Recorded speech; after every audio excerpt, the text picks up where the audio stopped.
Ya, sambil menunggu yang lain berkumpul, ada pertanyaan-pertanyaan saya, ada 2 pertanyaan yang boleh dijawab. Nah, yang pertama, apa yang saudara ketahui tentang laba ditahan? Kemudian yang kedua, apa yang saudara ketahui tentang efek?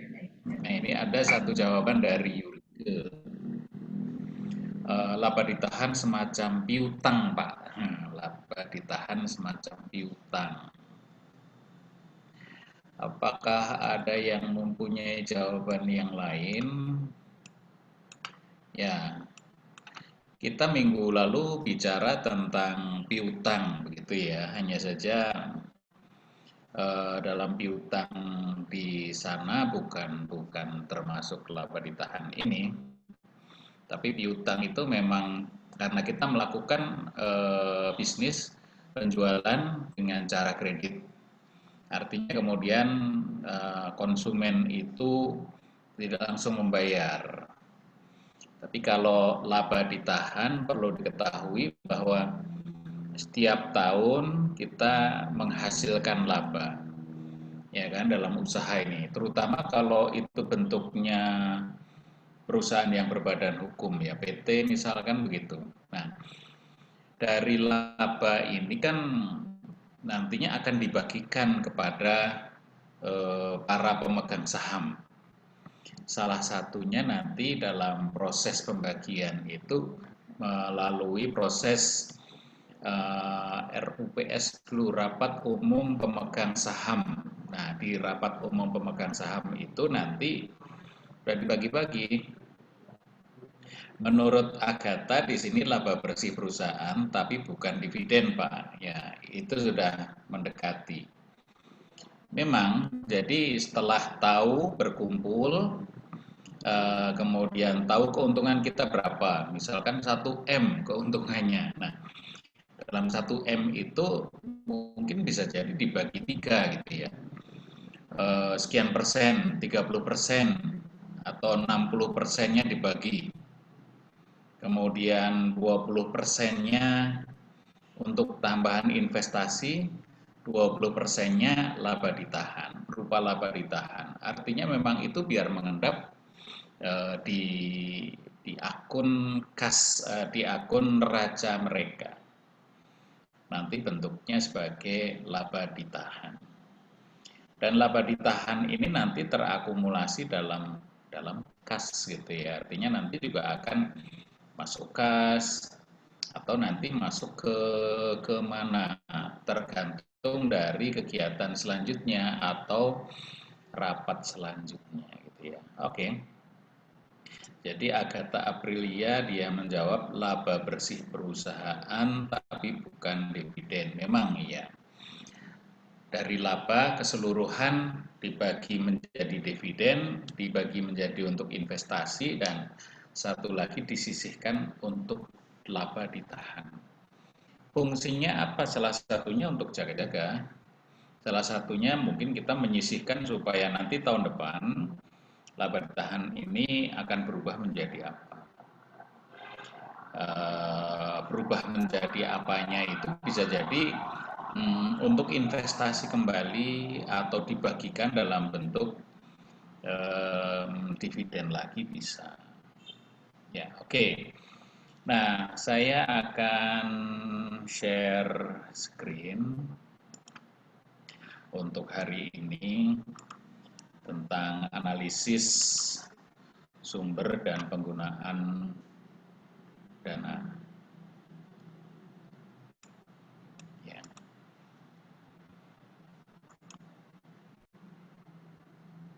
Ya, oke ya.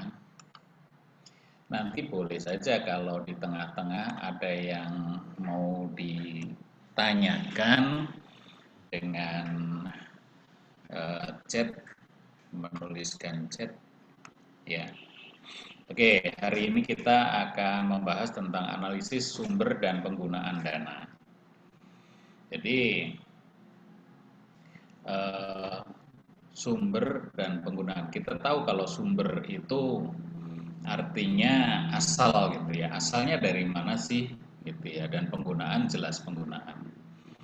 Dalam analisis sumber dan penggunaan dana ini dilakukan dengan menyusun laporan perubahan posisi kas atau laporan yang menunjukkan perubahan kas selama paling tidak 2 periode dan memberikan alasan mengenai perubahan kas tersebut dengan menunjukkan sumber dan penggunaannya. Kas itu artinya nanti naik atau turun, itu karena apa, ini yang akan kita analisis. Yang pertama, berapa besar kenaikan atau penurunan pos pada kas itu.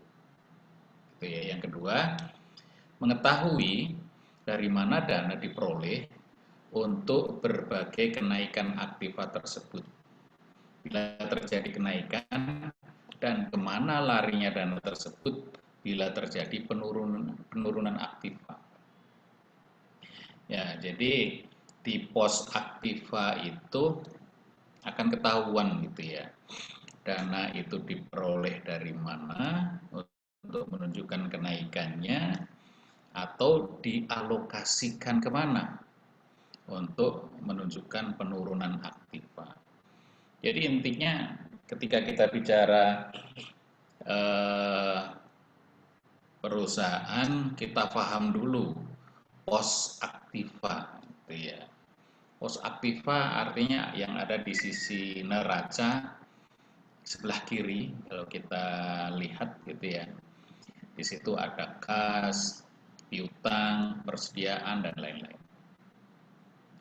Yang ketiga, alasan yang baik untuk melakukan restrukturisasi pinjaman. Artinya setelah kita mengetahui naik turunnya posisi aktiva kita kemudian bisa melihat, bisa mengetahui perlukah kita merestrukturisasi pinjaman. Apa sih restrukturisasi?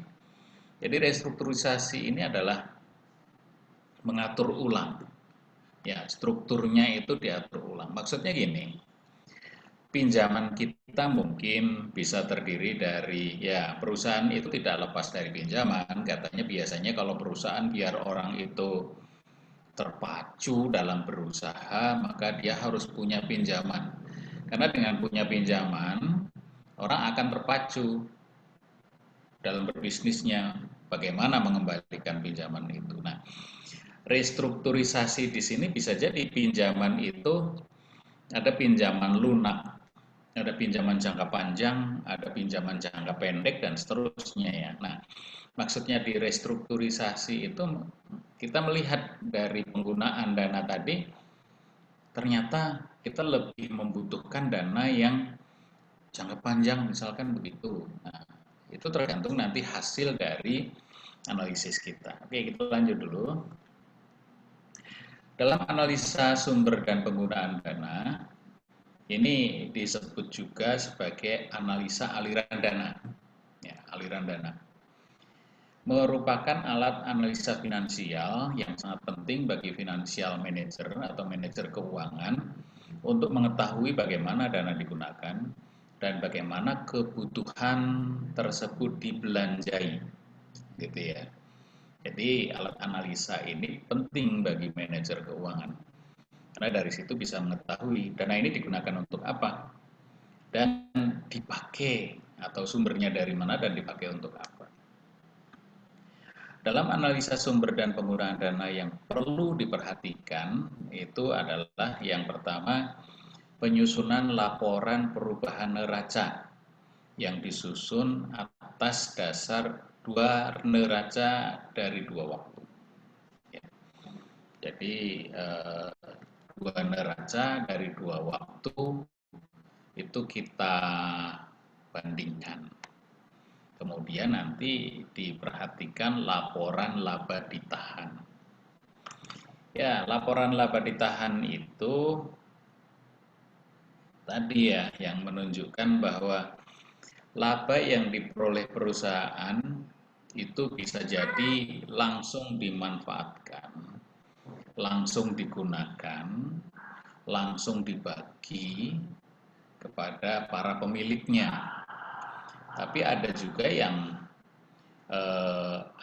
ditahan.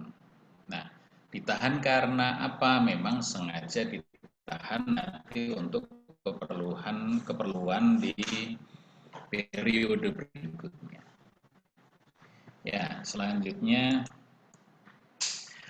dana dalam artian kas. Ya, dana dalam artian kas. Langkah-langkah dalam menyusun laporan sumber dan penggunaan dana dalam artian kas. Nah, kita akan yang pertama menyusun laporan perubahan neraca dulu. Ya, menyusun laporan perubahan neraca. Tadi dibandingkan neraca satu dengan neraca yang lain. Ya. Kemudian mengelompokkan perubahan dalam golongan yang memperbesar kas dan golongan yang memperkecil kas. Jadi kas yang ada pada saat bertambah, gitu ya, itu pertambahannya karena apa? Itu dikelompokkan. Atau saat kas berkurang, itu termasuk dalam golongan karena apa?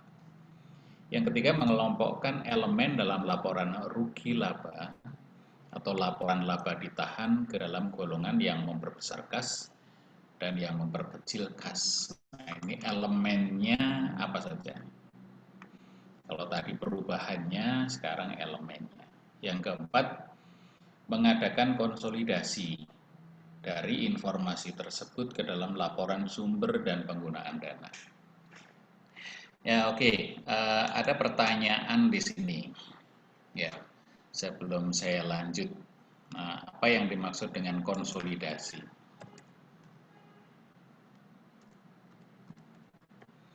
Ada yang bisa menjawab? Apa sih konsolidasi?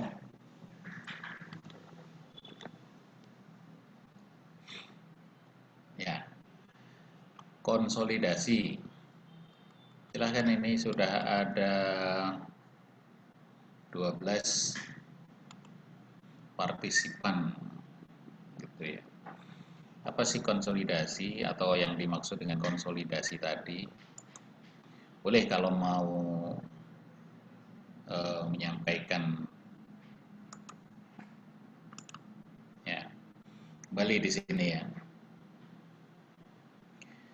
Mengadakan konsolidasi dari informasi tersebut ke dalam laporan sumber dan penggunaan dana. Artinya apa?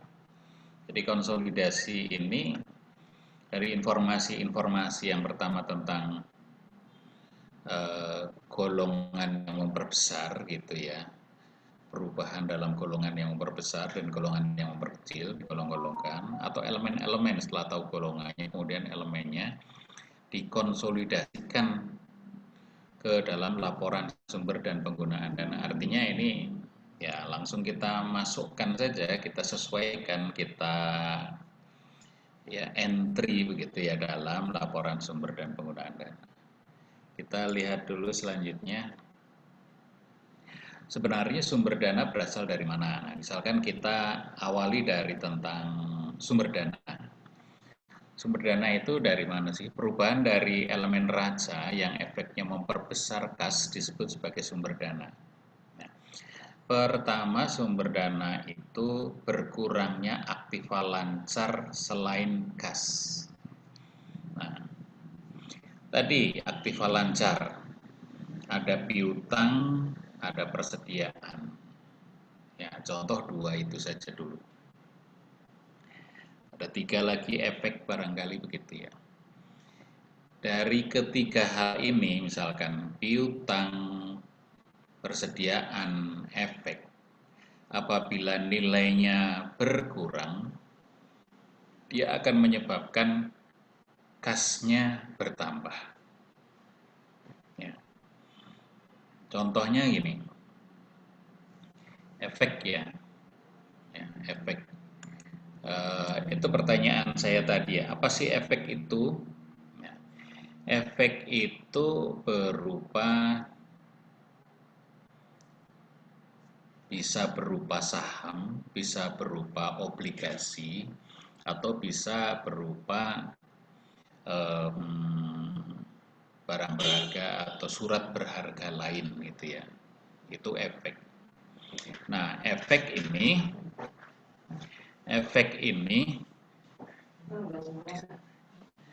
efeknya ini tadi berkurang ya, misalkan berkurang. Bisa berkurang itu karena apa? Nah, kita harus tahu dulu bahwa perusahaan memiliki efek karena perusahaan itu membeli saham atau obligasi perusahaan lain, ya kan? Kemudian kan membeli,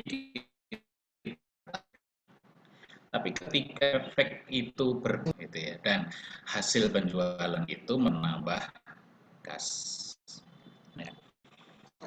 Oke, ini internet di saya lagi kurang nyaman ya, tapi mudah-mudahan nggak apa-apa, nanti ada rekamannya. Yang kedua, berkurangnya aktiva tetap. Oh, aktiva lancar selain kas tadi ya, efek piutang, kemudian persediaan. Piutang jelas, piutang berkurang artinya itu ada kas masuk, ya nggak? Misalkan piutangnya 1 juta, kemudian piutangnya menjadi 500, berkurang kan? Nah, artinya ada 500 lagi yang masuk ke kas. Gitu, berkurangnya piutang menambah kas. Yang ketiga, persediaan barang dagangan atau persediaan saja. Persediaan berkurang itu juga nanti karena penjualan, karena dijual. Itu juga akan menambah kas. Gitu ya. Jadi sumber yang pertama, berkurangnya aktiva lancar selain kas itu akan menambah kas. Yang kedua, berkurangnya aktiva tetap. Berkurangnya aktiva tetap. Oh iya, ini kan kalian harus tahu juga tentang depresiasi atau penyusutan. Silahkan nanti ditulis gitu ya, di chat gitu ya. Apa sih depresiasi atau penyusutan itu? Itu hubungannya dengan berkurangnya aktiva tetap. Ya. Apa yang saudara ketahui tentang aktiva tetap? Ya. Aktiva tetap ini suatu aktiva bisa berupa barang, kebanyakan memang berupa barang. Bisa berupa tanah, bisa berupa bangunan, bisa berupa mesin-mesin, ya. Nah, aktiva tetap ini kalau berkurang, berkurangnya aktiva tetap karena apa? Yang paling gampang, aktiva tetap ini berkurang bisa karena dijual, gitu ya. Iya, aktiva tetap berkurang karena dijual. Kita punya tanah 1 hektar, karena untuk nambah modal dikurangilah ya, yang 1 hektar tadi diparuh begitu, yang separuh dijual, itu kan berkurang ya aktiva tetapnya. Itu yang pertama paling gampang. Yang kedua, berkurangnya aktiva tetap itu karena nilainya menyusut. Ada penyusutan ya, tapi ini hal ini atau depresiasi nanti kita bahas secara terpisah saja ya tentang depresiasi. Tapi yang jelas berkurang tetap paling mudahnya seperti itu. Ya, kemudian yang ketiga, bertambahnya setiap jenis hutang. Bertambahnya setiap jenis hutang. Ya, hutang itu akan menambah dana itu ya. Nah, elemen raja yang memperbesar kas salah satunya bisa dari hutang. Ya, bertambahnya setiap jenis hutang. Hutang jangka pendek, hutang jangka panjang. Masuknya ke kas dulu. Ya, kita dapat hutang atau kita menerima atau mendapatkan hutang dari suatu bank atau dari suatu perusahaan finance tertentu. Ya, awalnya masuk kas dulu meskipun nanti dipakai untuk hal lain kan. Ya. Yang kedua, bertambahnya modal, jelas modalnya bertambah. Ya, maka kemudian kasnya juga bertambah. Dan yang terakhir, adanya keuntungan operasional. Kita mendapatkan keuntungan-keuntungan setiap hari, tercatat akhirnya menjadi laba begitu, yaitu keuntungan operasional itu akan memperbesar kas. Oke ya, itu saya rasa jelas. Kemudian penggunaan dana, diberi tanda, diberi garis merah ini. Penggunaan dana itu artinya perubahan yang efeknya memperkecil kas. Ya, memperkecil kas. Karena apa? Yang pertama, bertambahnya aktiva lancar selain kas. Ya, nah gini, bertambahnya aktiva lancar selain kas.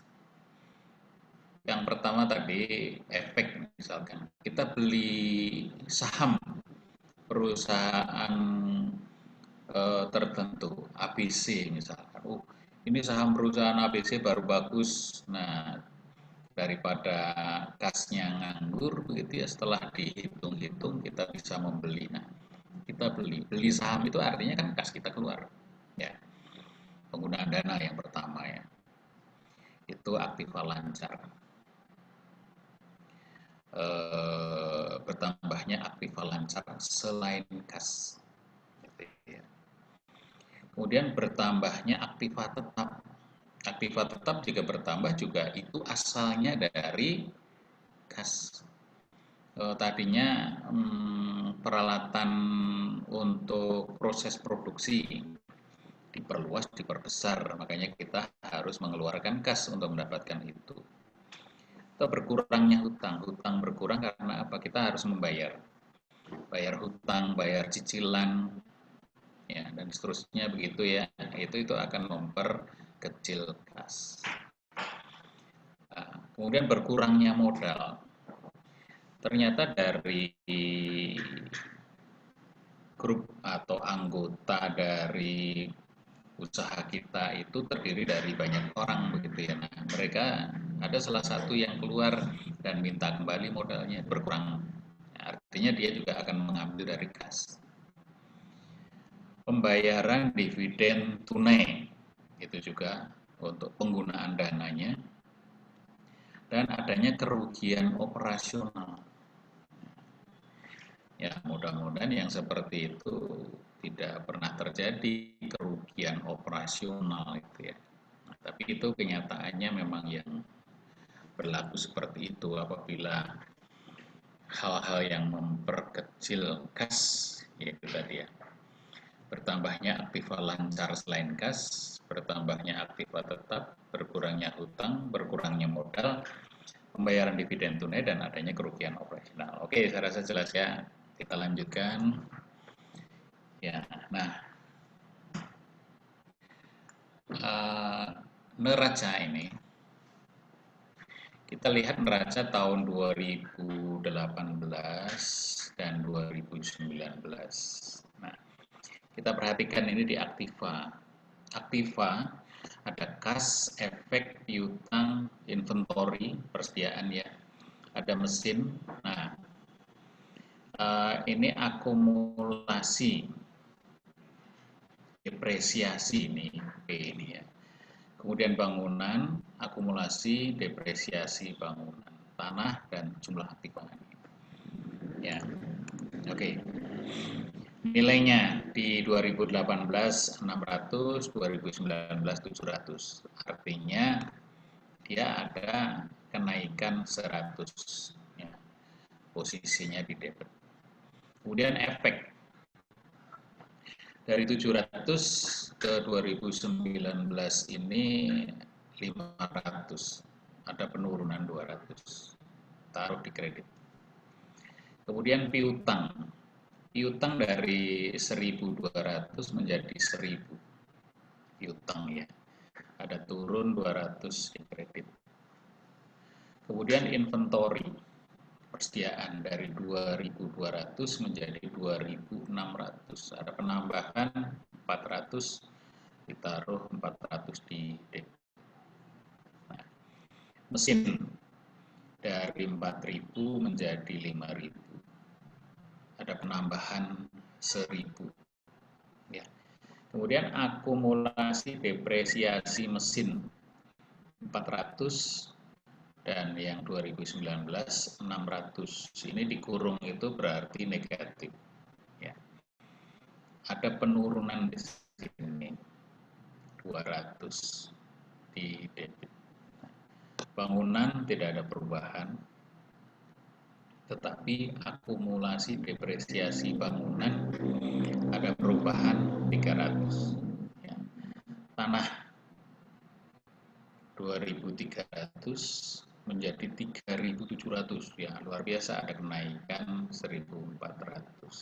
Nah, oke, nah, jumlah aktiva sekian. Tahun 2018 14.000, 2019 16.000. Coba ini dijumlah 1.500, 1.400, 2.900. Ini ada penambahannya berarti ya. Dan ini pengurangannya. Kita lihat dulu selanjutnya. Ya, dari sisi pasifa, utang dan modal sendiri. Ada utang perniagaan, ada utang wesel, kemudian 10% obligasi, modal saham, surplus modal, laba ditahan, jumlah utang dan modal sendiri. Ya. Jumlah utang dan modal sendiri. Oh, ini jumlahnya itu salah nulis. Jumlahnya ini 34. Ini nanti kita pindah ke sini ya. Ini 34 kita.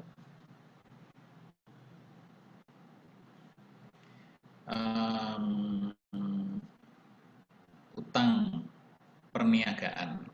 Utang perniagaan itu 1.500 menjadi 1.000, ini turun ya. 500. Kemudian utang wesel ada kenaikan di kredit. Kemudian ada 10% obligasi 1.500, modal saham sama, surplus modal sama, laba ditahan ada kenaikan. Ya. Jumlah utang dan modal sendiri, jumlah utang dan modal sendiri.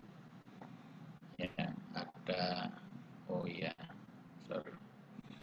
Jumlah utang dan modal sendiri 14.000, dan di tahun 2019 ada 16.000. Ya.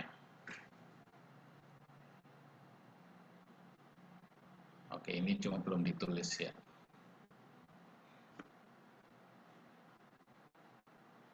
Ya. Ada 2.000. Nah, ini neraca di sisi pasifa ya. Jadi utang perniagaan itu apa? Utang perniagaan itu ya tadi ya.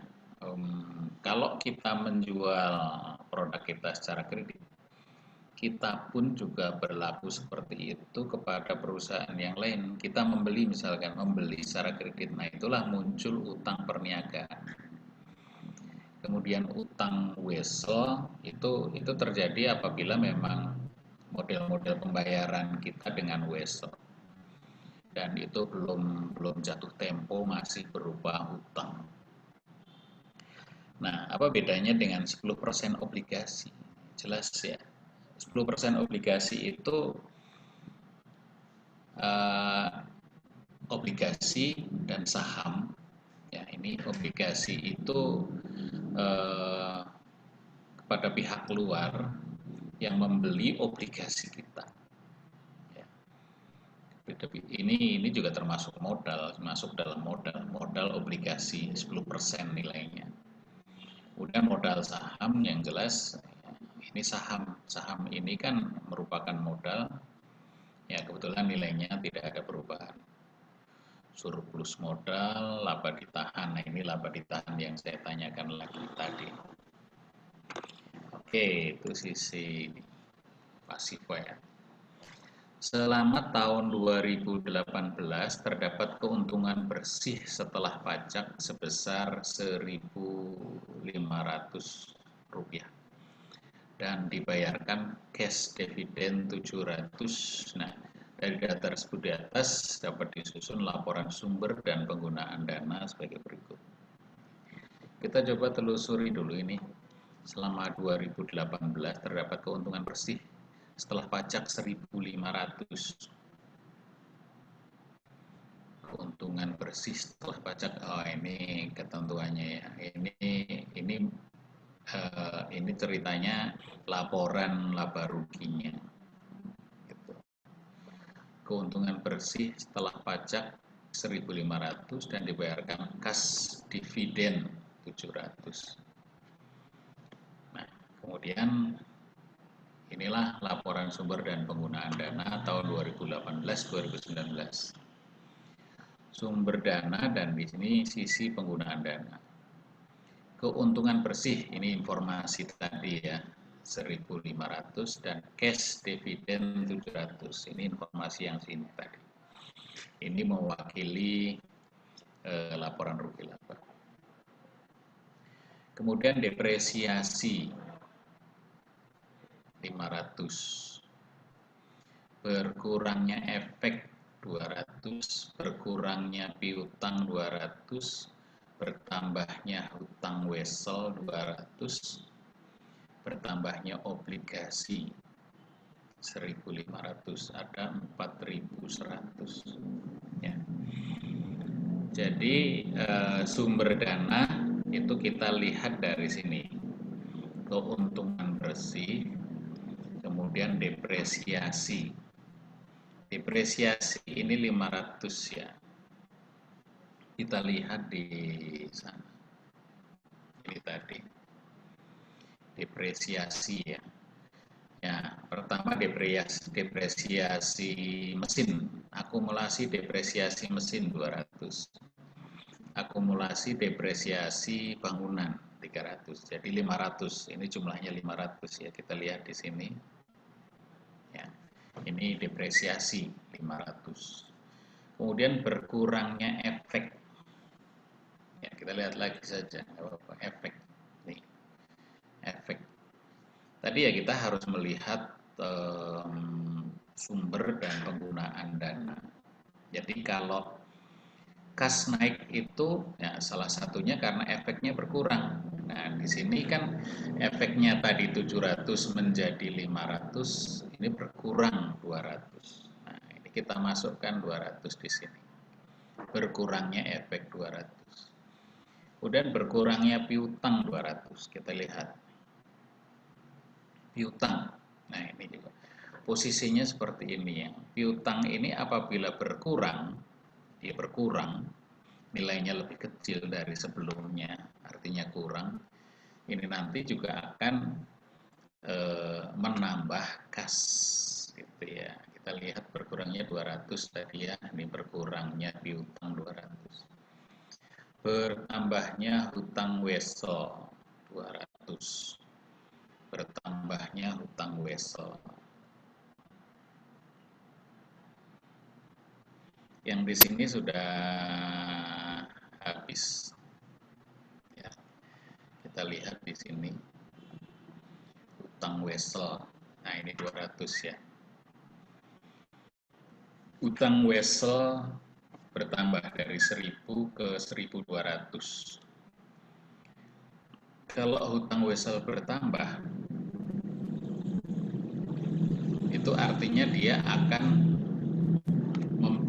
memperbesar kas, gitu ya, memperbesar kas. Ya.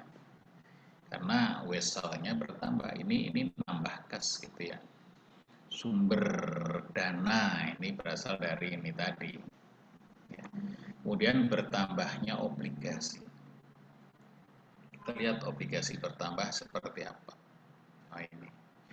Obligasi tahun 2018 4.500 menjadi 6.000 ya. Ada penambahan 1.500. Kira-kira bagaimana? Obligasi bertambah, artinya kita mendapatkan dana, tambahan dana sebesar 1.500, maka kita tulis di sini bertambahnya obligasi.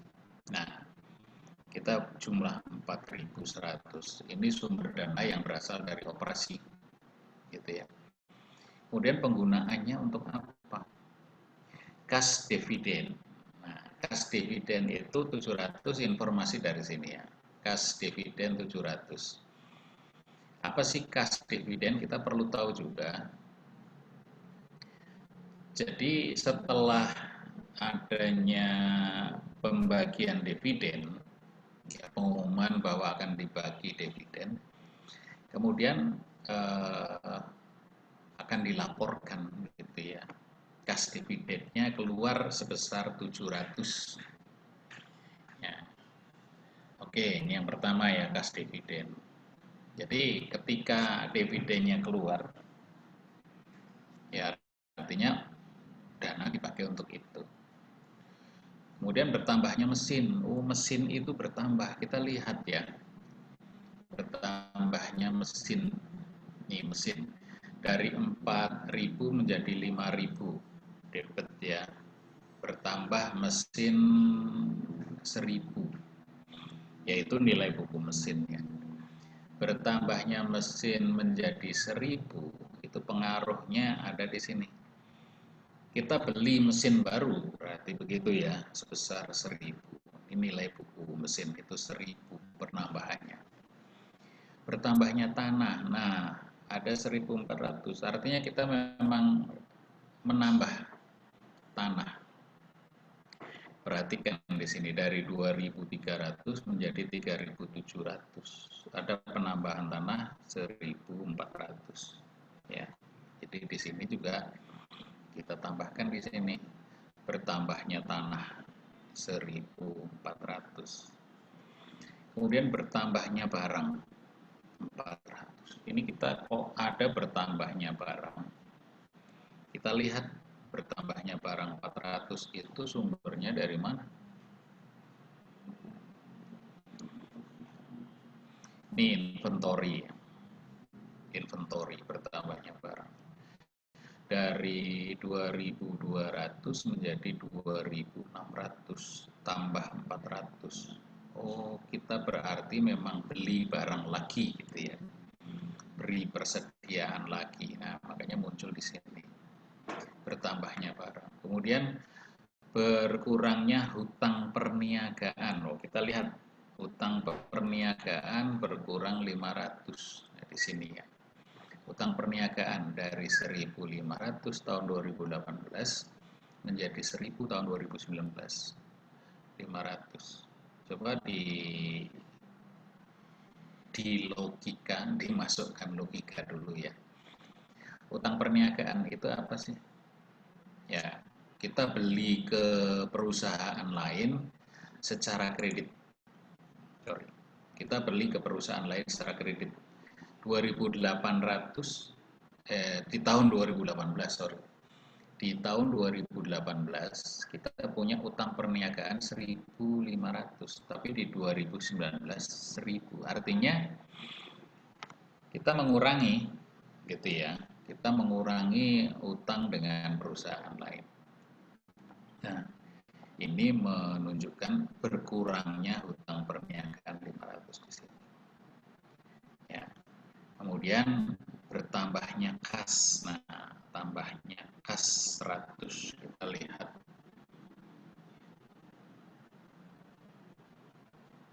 Ini kas terakhir.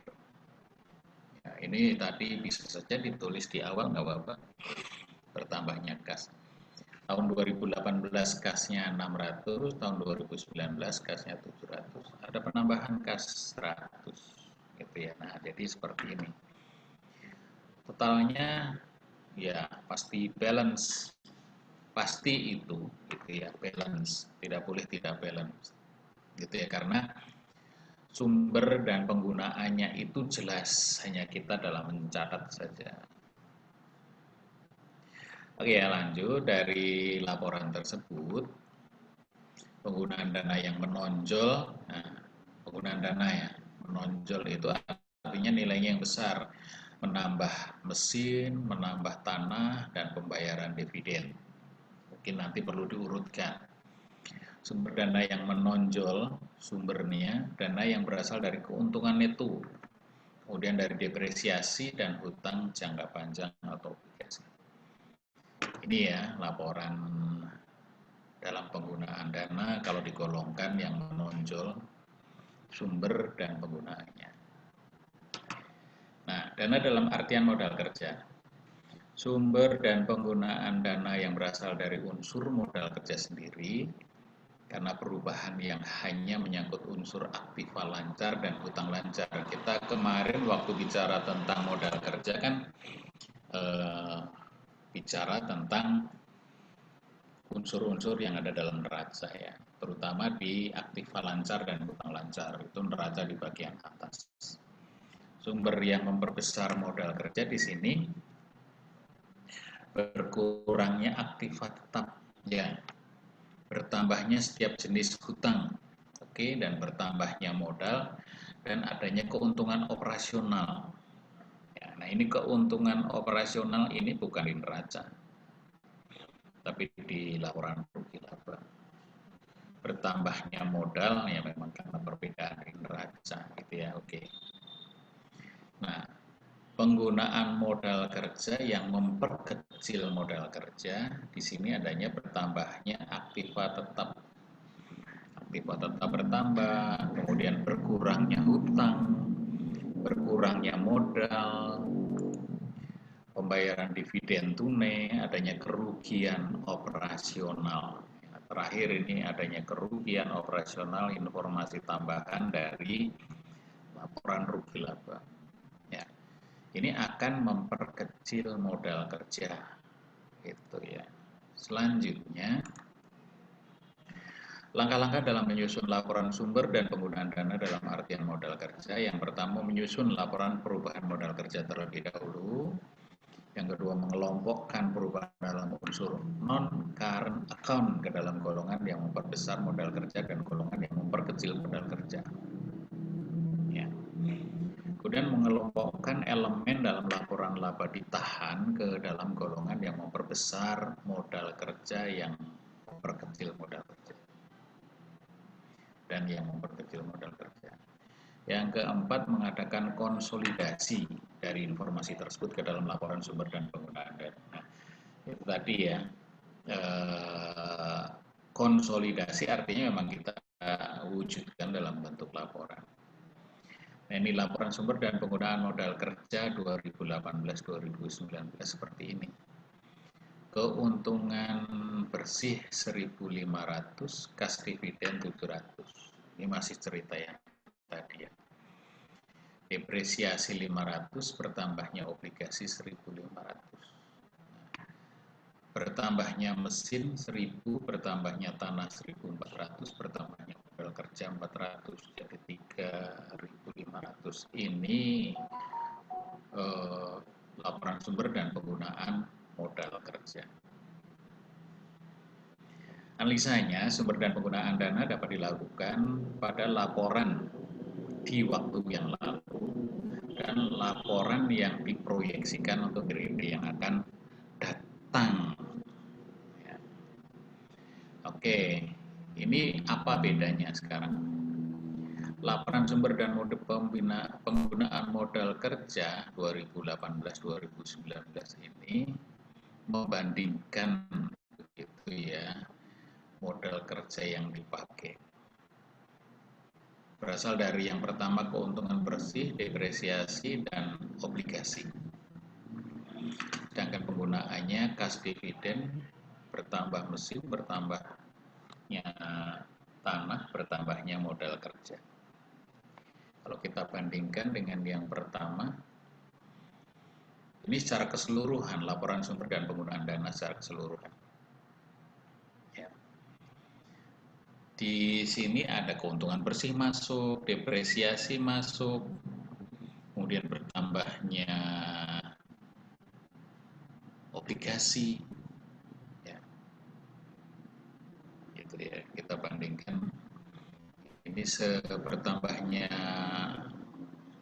depresiasi, keuntungan bersih, depresiasi, kemudian bertambahnya obligasi. keuntungan bersih, depresiasi, bertambahnya obligasi. Nah, 3 hal ini yang menyangkut tentang modal kerja, gitu ya. Kemudian yang ke sini tadi kas dividen, ya, bertambahnya mesin, bertambahnya tanah, bertambahnya, nah, yang hubungannya dengan modal kerja kita lihat di sisi penggunaan. Kas dividen, bertambahnya mesin, bertambahnya tanah, bertambahnya modal kerja. Itu saja untuk yang modal kerja. Nah, itu perlu diperhatikan ya. Saya rasa begitu untuk hari ini. Oke, terima kasih. Kemudian tadi ada pertanyaan, apakah ada pertanyaan di sini? Kalau tidak ada pertanyaan, nah ini, konsolidasi. Nah, ini dari Vira Famela. Pembentukan perusahaan baru, Pak. Setelah ada 2 perusahaan yang bubar setelah kerjasama. Nah, ini coba Vira, coba masih ada Vira? Pertanyaannya belum jelas. Barangkali bisa diperjelas nih Vira. Oh, Viranya nggak ada ya. Dia bertanya tapi sudah tidak ada. Vira Pamela Utami. Ya, jadi dia bertanya pembentukan perusahaan baru, Pak. Oh, konsolidasi mungkin ya, konsolidasi. Mungkin dia jawab berarti ya, konsolidasi itu apa sih, pembentukan perusahaan baru, Pak, setelah ada 2 perusahaan yang bubar. Oh, maksudnya begitu. Ya, ini konsolidasi dalam arti organisasi gitu ya, tapi konsolidasi yang saya tanyakan di sini hubungannya dengan tadi menempatkan laporan-laporan perubahan dana. Oke, saya rasa begitu ya. Terima kasih atas perhatiannya semuanya. Jangan lupa absen kalau yang belum absen di Edmodo. Kita lanjutkan insya Allah minggu depan. Terima kasih, masih tetap di rumah, jaga kesehatan, salam untuk keluarga. Terima kasih. Assalamualaikum warahmatullahi wabarakatuh. Selamat siang. Selamat siang. Ya. Selamat siang, Pak. Nah, ya. Terima kasih, Pak. Terima kasih.